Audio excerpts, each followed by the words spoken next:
Hello everyone, आप सब कैसे हैं। मैं उम्मीद करता हूं कि बहुत अच्छे होंगे और अपनी पढ़ाई को बहुत अच्छे से कर रहे होंगे।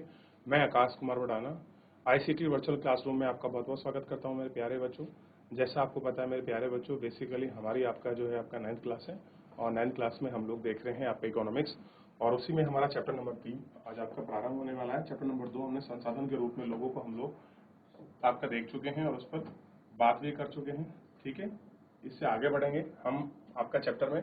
तो चैप्टर हमारे सामने है और आप देख रहे हैं निर्धनता एक चुनौती।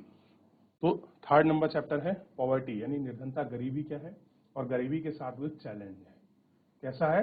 चुनौती। ठीक, इस चुनौती को हम लोग देख रहे हैं।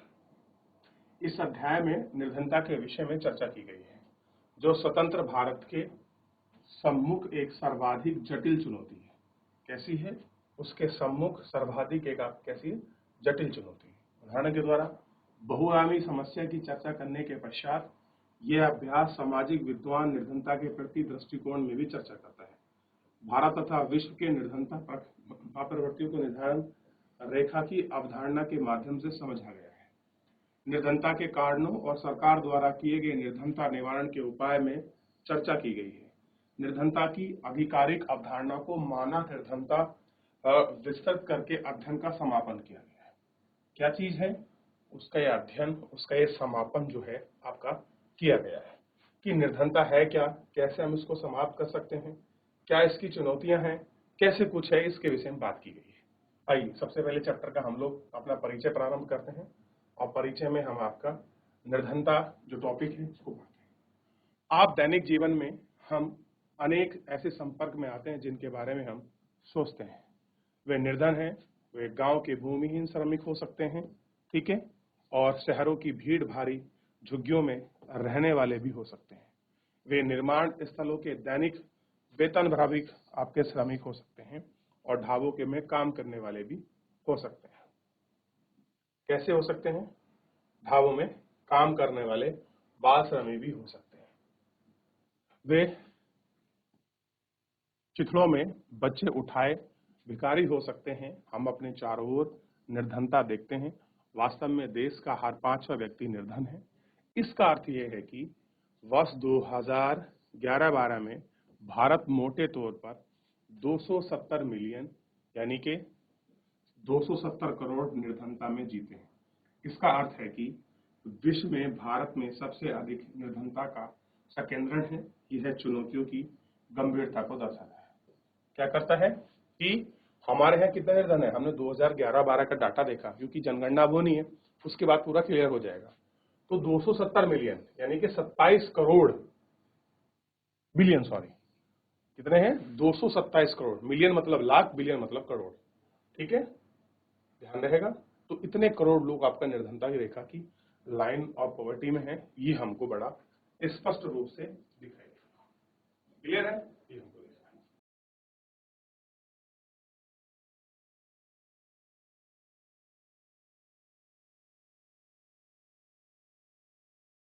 हो गया?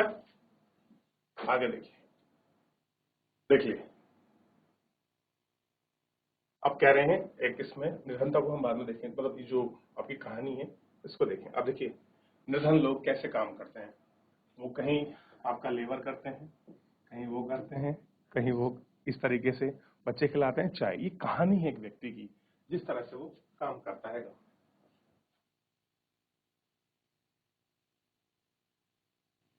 देख लिया? चलिए अब आगे बढ़ रहा है। अब देखिए निर्धनता का उपरोक्त मामलों का अध्ययन करें। उपरोक्त मतलब जो दिए गए हैं। निर्धनता का संबंध भूमिहीनता है तो निर्धनता है, बेरोजगारी है तो निर्धनता है, और परिवार के आकार पर भी डिपेंड करती है निर्धनता। आपका परिवार बड़ा है और इनकम कम है तब भी, निरक्षरता पर, खराब स्वास्थ्य पर, बाल श्रम पर और असहायता पर भी ये सारी चीजें डिपेंड करती हैं।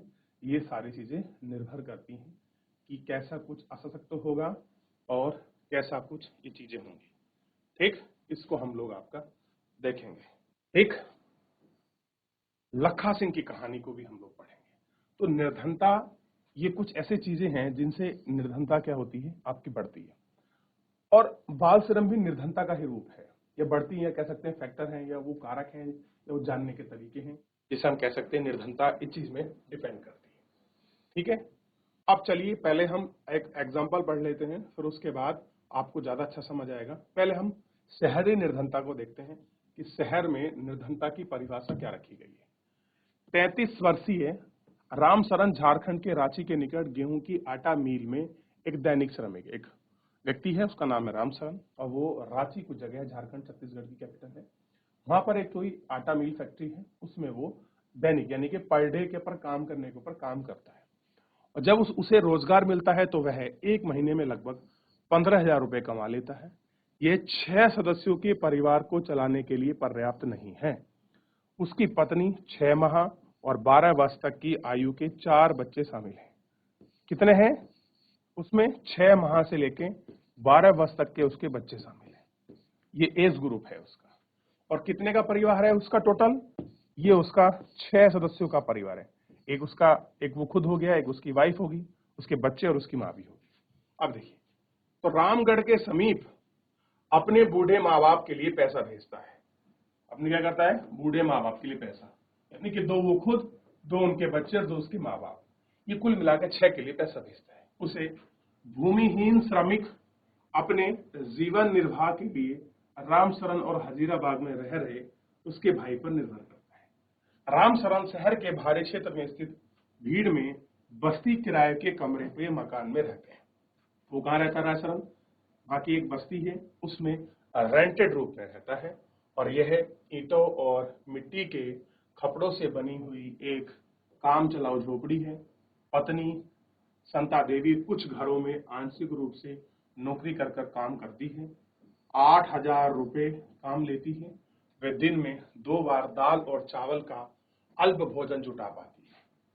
उन सबके लिए पर्याप्त नहीं होता। उसका बड़ा बेटा परिवार की आय की वृद्धि के लिए चाय की दुकान का एक सहायक के रूप में काम कर लेता है और उसे आपका कितने कमा रहा है? 300 रुपए। 10 साल की उसकी छोटी बच्चों की देखभाल करती है। उसकी बेटी है 10 साल की, जो क्या करती है? छोटी बच्चों की देखभाल करती है। बच्चा स्कूल नहीं जाता। उसमें से प्रत्येक के पास 2 जोड़े फटे पुराने कपड़े होते हैं। नए कपड़े तभी खरीदे जाते हैं जब पुराने बिल्कुल पहनने योग्य ना रहे।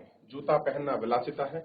छोटे बच्चे अल्प पोषित रहते हैं, वे बीमार होते हैं, उन्हें चिकित्सा की कोई सुविधा नहीं है। कैसा है? उनके पास चिकित्सा की आपका कोई सुविधा आपको नहीं दिखाई देती। तो ये रामशरण के जीवन की कहानी।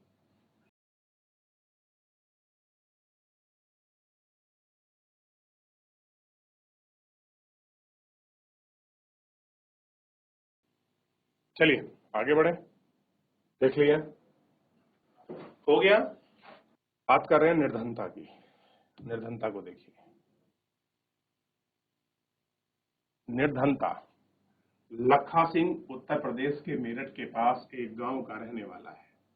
परिवार के पास कोई भूमि नहीं है, इसलिए बड़े किसान छोटे मोटे काम कराते हैं। पहले हमने शहरी ग्रामीण आपके निर्धनता को देखा, अब हम ग्रामीण में देख रहे हैं। तो यहाँ कौन है? लखा, यानी कोई भी व्यक्ति मान लीजिए, ए मान लीजिए या आप उसको बी मान लीजिए। इसलिए वह बड़े किसानों के लिए छोटे मोटे काम करता है। बड़े किसान होते हैं, किसी खाद बखेना है, बीज लगाना है, मतलब कोई भी ऐसा काम जो उसकी सहायता के लिए वो कर सके। काम अनियमित होता है, आय से भी नौकरी होती है। कई बार उसे पूरे दिन मेहनत के बदले 500 रुपए ही मिलते हैं, लेकिन प्राय खेतों में पूरे दिन काम करने के बाद वस्तु के रूप में कुछ किलो गेहूं, दाल, थोड़ी सी दाल सब्जी मिल पाती है।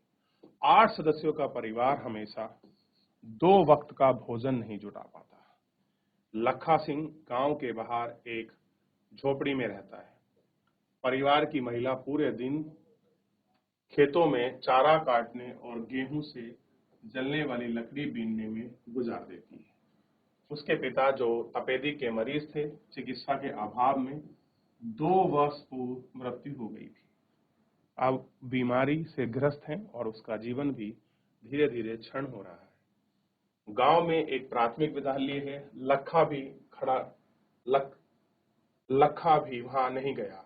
उसे 10 वर्ष की उम्र में ही काम शुरू करना पड़ा। नए कपड़े खरीदना कुछ वर्षों में संभव हो पाए, तो यहाँ तक कि पारिवारिक साबुन और तेल भी एक उसके लिए विलासिता है। कैसे हैं ये सारी चीजें? देख लिया। आगे बढ़ जाएं। आप कह रहे हैं दोनों विशिष्ट उदाहरण निर्धनता के आयामों को दर्शाते हैं। कैसे हैं? तो दोनों विशिष्ट एग्जाम्पल क्या करते हैं, जो निर्धनता है उसको दर्शाते हैं, उसको दिखाते हैं। ठीक है, तो हमने जो था अपने इस चैप्टर के अंतर्गत जो है मेरे प्यारे बच्चों, दोनों उदाहरण हमने देखे। हमने शहरी निर्धनता और ग्रामीण निर्धनता के दोनों रूप को देखा कि शहर में कैसे काम में लग रहा है, गांव में क्या काम करता है, कैसे अपने परिवार गुजर बसर करने के लिए उसके जो है बाल श्रमिक बच्चे भी जो है काम कर रहे हैं। क्लियर है? चलिए, तो फिलहाल आज के इस लेक्चर में इतना ही। मिलेंगे नेक्स्ट लेक्चर में, तब तक अपना ध्यान रखिए, स्वस्थ रहिए, अपनी पढ़ाई को बहुत अच्छे से करते रहिए। मुझसे जुड़ने के लिए आपका बहुत बहुत धन्यवाद।